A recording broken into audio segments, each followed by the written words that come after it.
Hey, it's Patrick from J&B Cycles, and today we're going to talk about how to get rid of the dreaded decel pop with your FP3.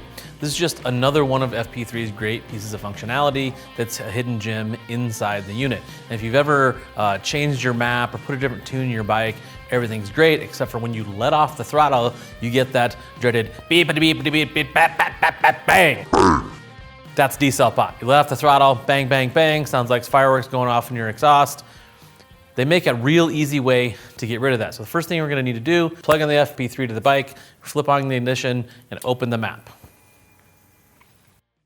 So the first thing we're gonna do is go into View, Edit Maps. It'll load up your map.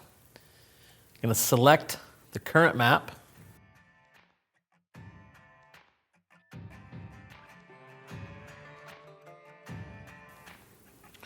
And then from there, we're gonna go into Decel Pop, which is over here in the left-hand side column. And you're gonna see a couple of different icons here. Right now, we have ours on basically one firecracker. This is the amount of decel pop you have. You can turn it off, like you don't have any decel pop, you're not gonna wanna do anything here, or you can go 1, 2, or 3 firecrackers, depending on how much your bike is popping. And what this is actually doing is it's adding fuel back in at 0% throttle, and that's what actually kills that decel pop. So you don't want to go set it on 3 if you don't need it, because then it'll be adding that fuel back in there. You might notice a slight change in fuel mileage if you have a bunch of this in there and you really don't need it. So play around with it, pick the one that matches your decel pop the best. Once you get decided on that, you go back in your map, you need to flash it to the bike. So we'll go up here to the lightning bolt, continue.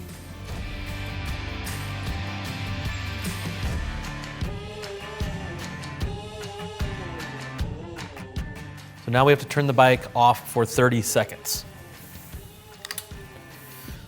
You don't even have to time it out. It has a little bar here that tells you how long 30 seconds is, in case you can't count to 30.